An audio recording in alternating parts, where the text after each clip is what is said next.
What is up, everybody? Welcome into the last pre-training camp edition of Shout, a Buffalo football podcast.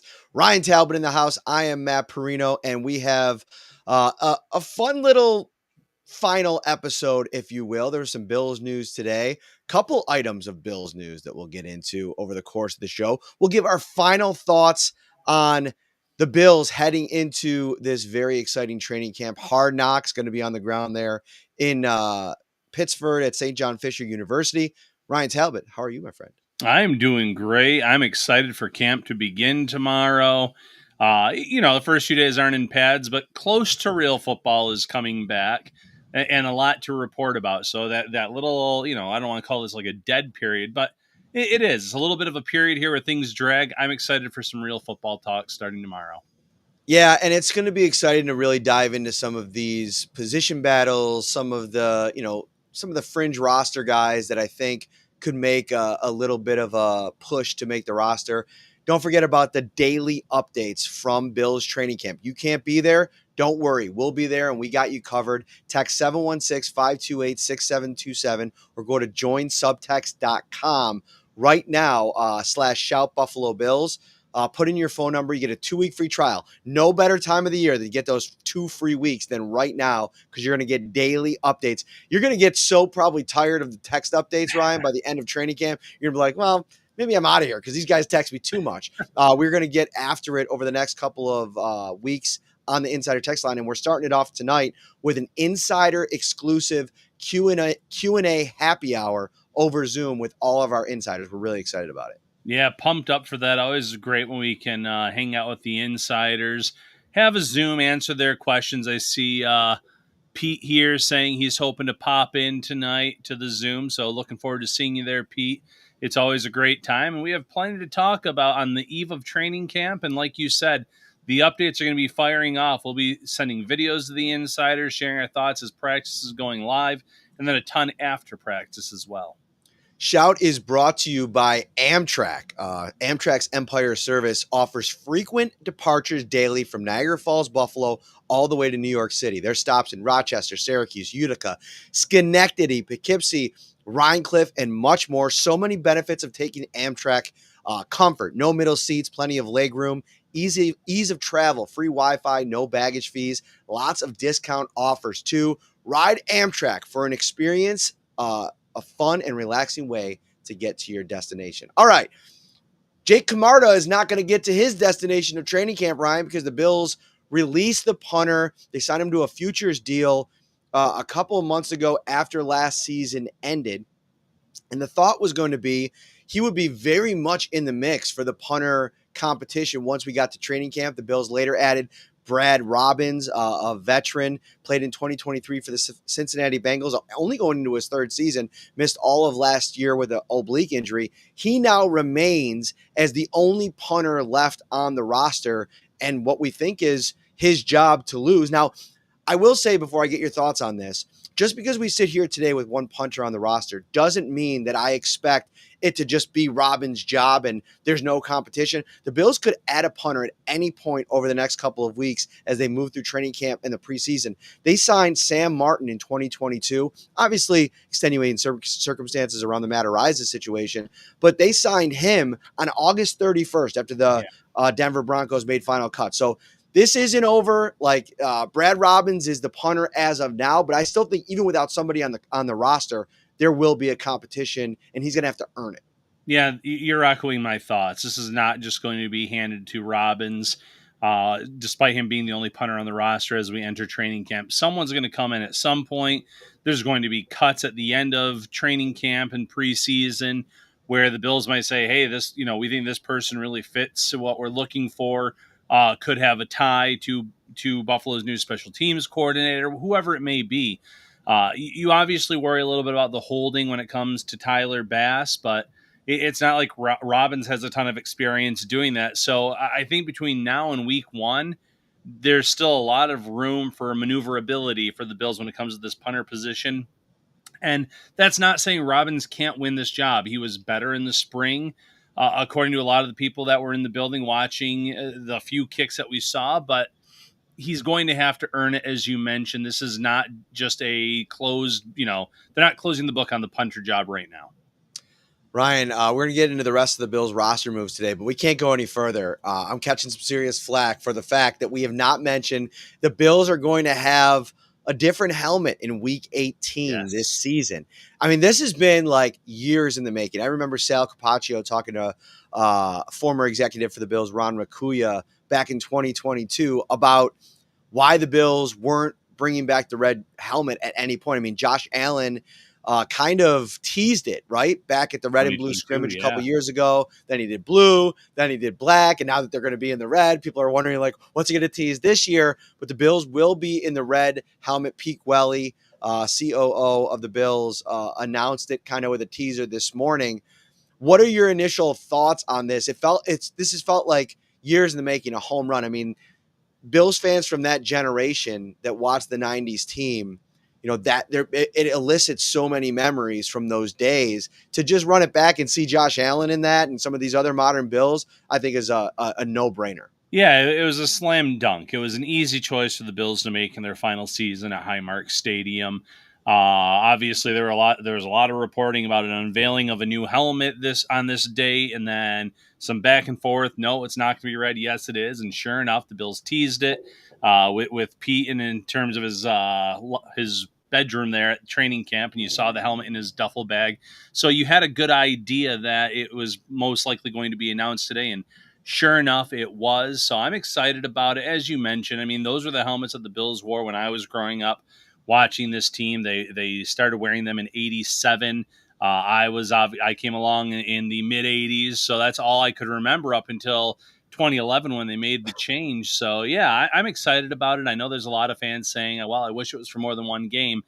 I get that, but at least they're coming back for one game. That's better than none.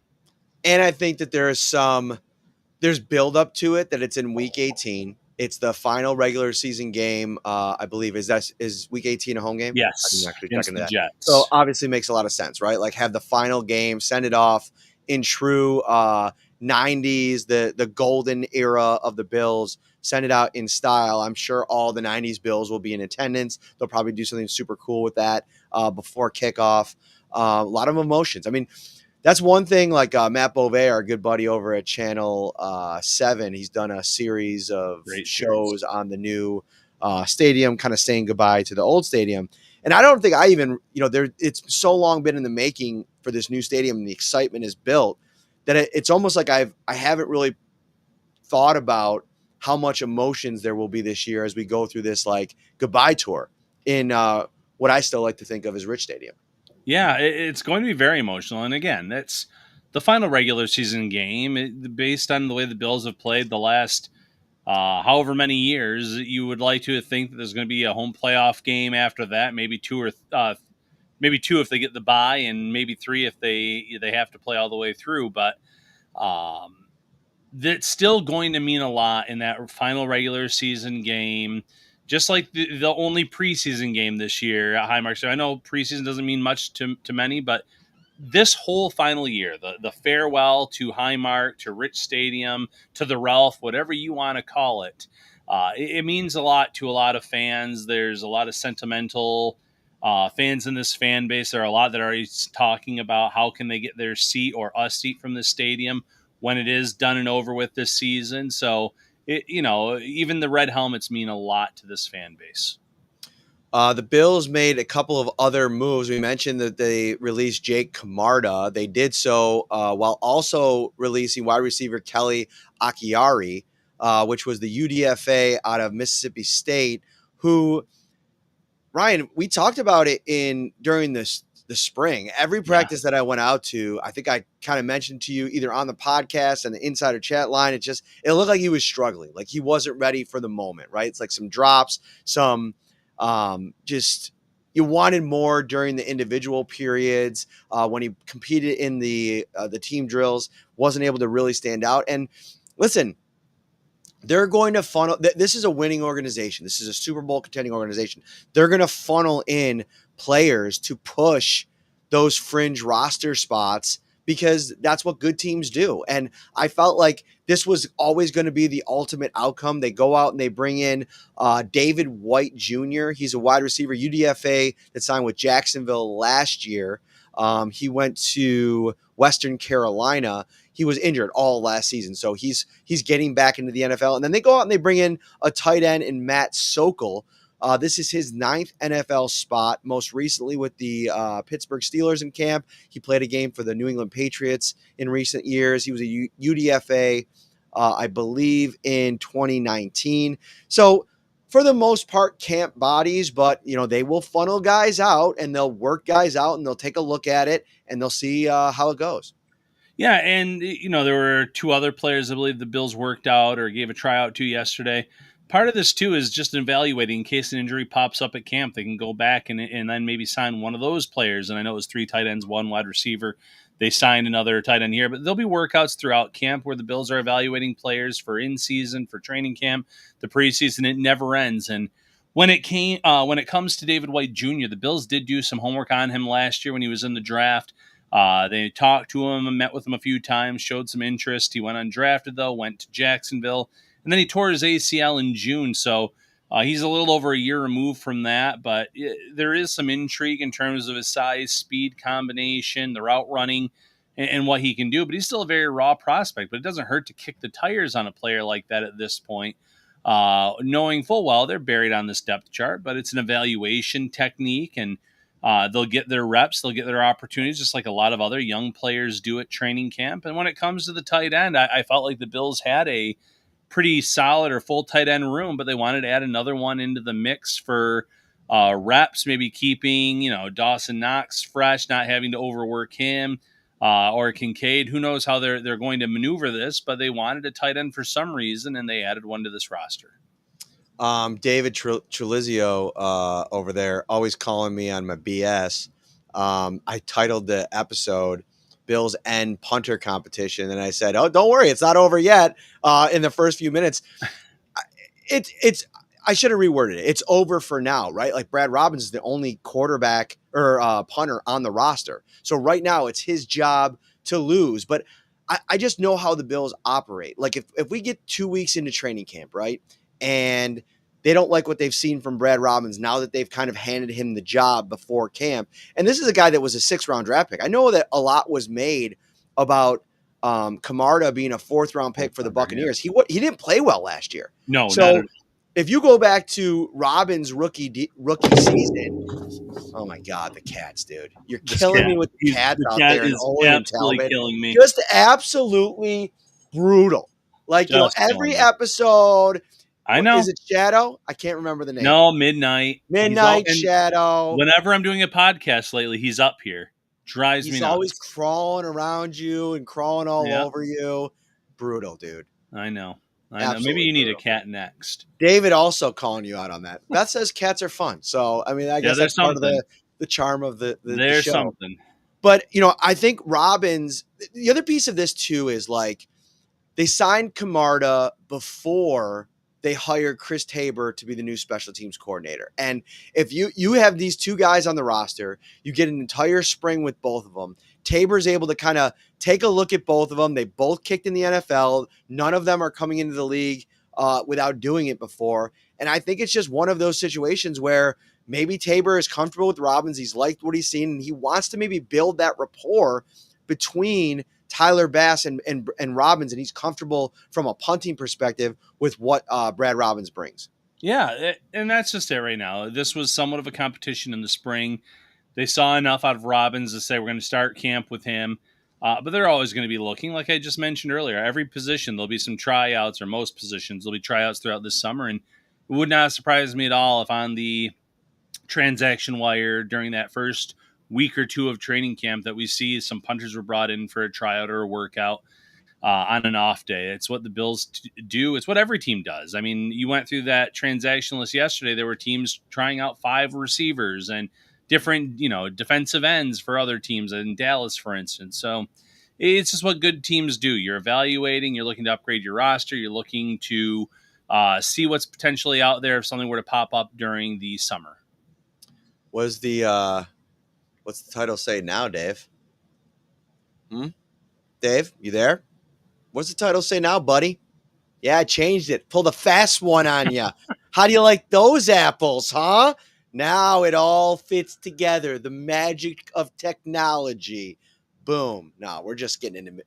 We're ramping up, Ryan. We're ready to go right now. Training camp tomorrow. I'm so jazzed up to get out to the dorms. I would say 2 weeks ago, I was like, oh man, like the dorms. I remember like my back, sleeping on those cots in the room, and us jamming into those that little shot in the dorm Yeah. room. But the closer we get, man, starting to feel like taste that black raspberry shake at the Oh yeah. Pittsburgh Dairy Farm. I mean, it's gonna be good stuff, man. I can't wait. I'm excited to get there. I'll be coming in Thursday night. I'll be there for Friday and Sunday's practice. I'm hoping Fridays is okay. I see a lot of thunderstorms in the forecast, so hoping the weather holds out that day. But I'm excited to be there this weekend, and I'll be there again next, and then the final day too, where we have a little shindig going on. I love it. More Talbot is what I always like to say during training camp. Let's get him up there. All right, so next up here, let's go to Landon Jackson. I know everybody was a bit worried about the development last week when he went on the active pup list. I reported that the expectation by the team was that he'd be ready to go by then. The Bills activated him today, so he will be ready to start practice tomorrow. How important do you think that is for him? He obviously spoke over the weekend and kind of quelled any concerns. I think it was Trainwreck Sports that caught up with him at MafiaCon, which we were so bummed to miss this year, but it looked like they had a great event. What do you make of this development, and how much are you looking at Landon Jackson? Like, where do you kind of stack him up on the depth chart? Like, if you go over to ourlads.com right now and you take a look at the depth chart, right now Landon Jackson ranks behind Greg Rousseau and Michael Hoyt at left defensive end. We don't know how that's all going to shake out now, but that basically makes him a third stringer right now. Is that where you have him? And what does he have to do over the next couple of weeks to maybe move up that depth chart, outside of the fact that we know Michael Hoyt is not going to be there? Like, take that out. I mean, like, to really, truly earn some type of role to start the season. Yeah, I mean, first of all, him coming off of this active pup list is big for him because the more reps you can get as a young player, the better. We know that this is a great opportunity for rookies to showcase themselves, and it's going to be a big summer for Max Harrison. It's going to be a big summer for TJ Sanders. It's going to be a huge summer for Landon Jackson because, as you mentioned, you look at the pecking order on this team. They already have their starters in mind between Rousseau and Bosa. But after that, I really do feel like it's a crapshoot, and partially because Hoyt's not going to be suspended at the start of the year. But if Jackson can come in and get off to a good start, show a little bit of pass rush juice, and be good against the run, knowing his responsibilities, there's no reason for him that he couldn't, by the end of the summer, leapfrog Hoyt, with the Bills knowing full well that Hoyt's going to miss those first 6 weeks of the season. That could play into the depth chart as well. When all is said and done, I mean, the opportunity is there. There's AJ Epinesa that you already know that the Bills like well enough. His spot on this roster is pretty well set in terms of the depth. There's the Javon Solomon. He's a little bit of an X factor in terms of this competition too. So when you look at this room, though, there's a great opportunity for him to work his way all the way up to second team this summer. Definitely. And I think that the preseason is such an interesting time for Jackson specifically, because I think there's going to be games, if not the third, maybe a couple, like Greg Rousseau and Joey Bosa, probably not playing a ton in the preseason. Epinesa, you can play him, but if he's going to be that depth, like with Michael Hoyt out for a bit, maybe you want to kind of hold him back in these preseason games, which now gives you the opportunity to truly evaluate all of these guys. I mean, we're going to take a look at a Javon Solomon, Landon Jackson rushing duo in a lot of these games. And it's going to be really important reps, but it's also going to tell you how ready these guys. I don't know. I can't remember. Can you remember an example of any camp where a young player, first or second year player, had a kind of unexpected run of production during the preseason that ended up vaulting them into a bigger role to start the season on the defensive line? I'm trying to think of one, and I can't really think of one. This might be a very unique opportunity for Jackson, Right. specifically because of the Hoyt thing. Yeah, I'm just trying to think of someone off the top of my head. I mean, you had your feel good stories of guys that made the roster and earned a depth role, like a Justin Zimmer kind of comes to mind. Mhm. But no one in terms of huge starter snaps or even anything close to that. So no, I mean, and I'm missing someone. I shouldn't sit here and say that so matter of factly, but off the top of my head, I cannot think of anyone necessarily in that spot. But yeah, You it's a know, you. Go the ahead. one guy I'd probably throw into the mix, but again, didn't check every box because he didn't have a major role, but it was probably Kingsley Jonathan, right? Like somebody Yeah, that like had himself a really good summer, earned a roster spot when nobody thought that he would, had a couple of games here and there. But I mean, for Jackson, this is a draft pick that, and I don't even remember, like, how much did AJ Epinesa play as a rookie? I feel like it wasn't a ton because that was probably when wasn't. they had the monster numbers back then. That was like the Mario Addison year. Here, let me see this percentage of snaps here. All right, guess percentage of snaps played for AJ Epinesa in 2020. Let's And play a little so, trivia game. let's go 23%. Wow, 31% for AJ Okay, Epinesa. So he played a little bit more than maybe you would have thought. Some people commenting on our Funko game here. This is this was a gift from Ryan. Look at that guy. Let me see if I can get him in there. There we go. Look at it. He's got the coffee, the Starbucks, and he's got his little notebook. Look at this guy. Look at there's him. mine. My wife got me Talbot. this one. What do you got in your other hand there? You got a Um, phone? What it's just else you got? empty, just the phone. It's disappointing. I would have I liked know. to have had the coffee in there too. Yeah, I do But love a good coffee. because I always, dude, I always pick. Let's go into a little bro mode here. Do I ever leave you hanging? Are No, you you do always not. cold brewed up when I make Yep. a run to Starbucks? Yeah, you always text me like, "You want anything from Starbucks?" Absolutely, and then you know the order. No, no, no. That was years ago, Ryan. Now I just show up with your order. That's Okay. true. I don't need to text you anymore. I know the venti cold brew, splash of Cream coconut milk. or No, I thought or you do the coconut. coconut milk. Either just a little I've been getting splash. you coconut milk every time. Is that not That's the order? good. I like it. It's All right. good. All right. Anyway, couple things. Real quick shout out, and then we'll give our final thoughts before the start of camp. Um, Mark says, Matt, they're in Pittsburgh, but give Rochester its props. We're going to be in downtown Rochester on August 7th. So we're giving them all the props. Park Avenue. Is that considered downtown Rochester? It's in Rochester. It's in the city of Rochester, I believe. Park Ave. So come on out. We'll be at Dorado. We'll do the live show there. Wingnuts is coming up. It's going to be anything or everything that you would come to expect of our live shows. We're going to do it up in a big way. Do you love Shout, a Buffalo football podcast? Want to buy some swag to support the show and get decked out in our official gear? Check out the brand new Shout store for apparel, headwear, and much more. The link is in the description right now. It's been running on the ticker here all day. Ryan, did you order anything yet? Did you get yourself a new Shout shirt, the new logo and all? I have it in the cart. I have the polo and I have the T-shirt. So those are two things I'm getting, and I know the family's looking at those clear bags because when you go into the stadium or any stadiums now, those help. So there's a clear bag option. I feel like I have way too many coffee mugs, or else I would consider that as well. So yeah, there's a little bit of everything there. So go check it out. Um, yeah, we're really excited about that. We're also really excited about the National Comedy Center. We were out there a couple weeks ago and we just had a blast.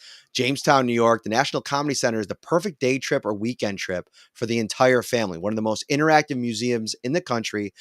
It's a museum experience like no other. Ryan and I experienced it firsthand, featuring comedy's biggest hits and greatest legends. It's a day filled with laughter. So make sure you make the trip. We still got plenty of time. It's open year round. They have acts that come in all the time. Ryan, we love the Comedy Center. We absolutely love it. I'm hoping to get back there again in late August, right after training camp, before the regular season begins. One more stop. I heard The Office stuff is now there. I'm a big fan of The Office, so they have suits of Jim and Dwight and a few other things there I've heard. So I got to go check it out. I got to tell you, I have a new training camp um, idea for how I'm going to do my notebook. Like usually I write it in a notebook, physical notebook, and then I transfer that into the text line digitally. I'm actually going to write out of the interface on my phone. So you are literally going to get, if you become an insider today, the actual notebook of notes on the insider text line all training camp long. You are Love not it. going to want to miss this one. It's going to be awesome. All right, let's get into final thoughts here. We got about 4 minutes left. We'll go quick fire. What are your big, if we were going through our all right top storylines of camp? What do you got for me? Can Max Hairston lock up a starting job opposite Christian Benford early in training camp? That's my top storyline.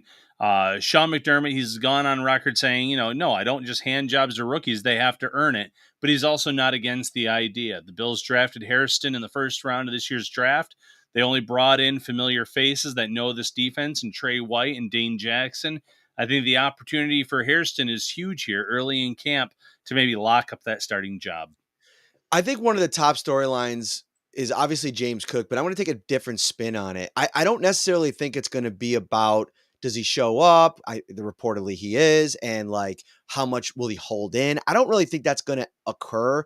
I'm more interested in the daily vibes around James Cook. Like, is he going through the motions? I was on a radio hit today in Albany. I do their show out there every once in a while, and apparently Cook was in town. I think he did a tour of camps, and he might have done one in Albany and had done some media. And the host of the radio show there basically said, like, he sounded miserable. He was very short. I'm like, well, you got to give him a little bit of grace. I mean, he's not super talkative to begin with. Right. Yeah. But I'm very interested to see, like, does James Cook show up? Does he show up ready to compete for a Super Bowl? And whether it's the goodbye tour or not, can he put aside the desire for a new contract and show up and play football? I think that's something that's going to be worth monitoring over the course of the summer and into the season. And to me, that's the big James Cook piece of this.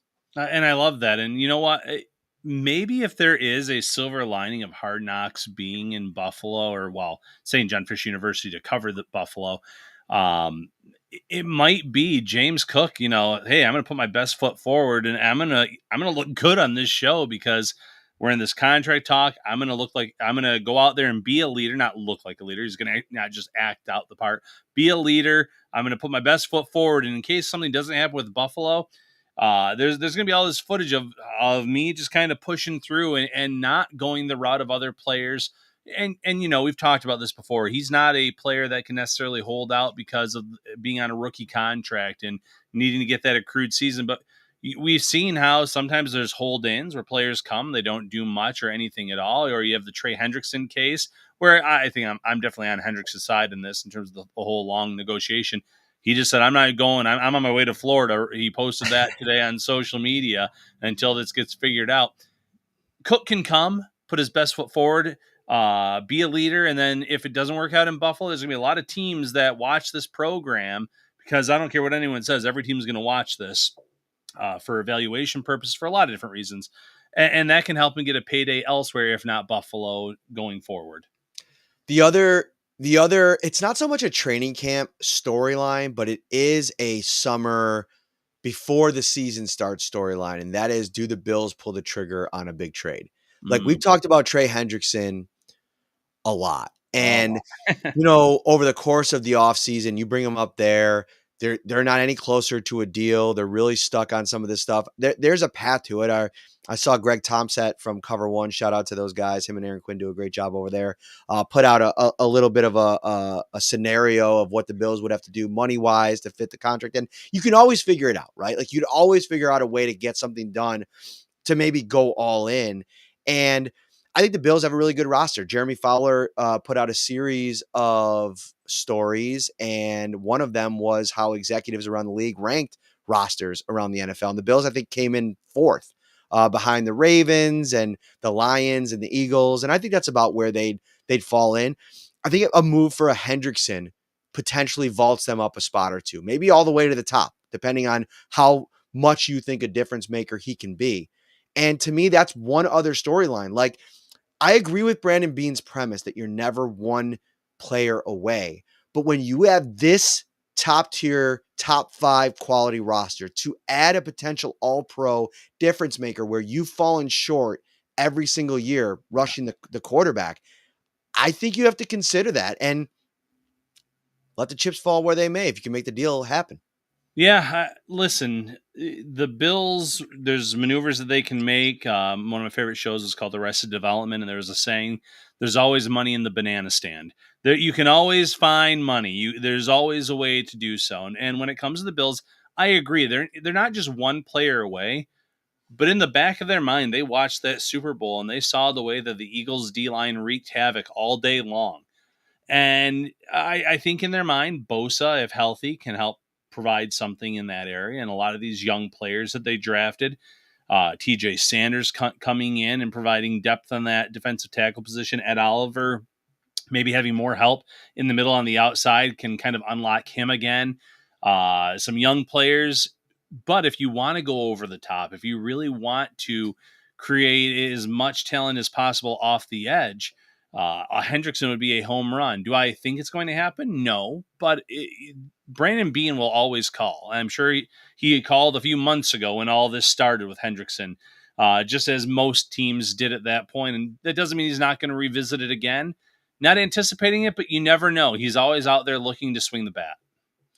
All right, those are our final thoughts. That'll do it for this episode of Shout. I'm telling you right now, don't waste any more time. If you're a new subscriber or if you'd be coming back if you were a subscriber before to the Insider text line, this is our Super Bowl week, 2 weeks, right? At training camp, daily updates, everything you need to know about this team, every conversation I have, everything that happens at St. John Fisher ends up in the Insider text line, 716-528-6727.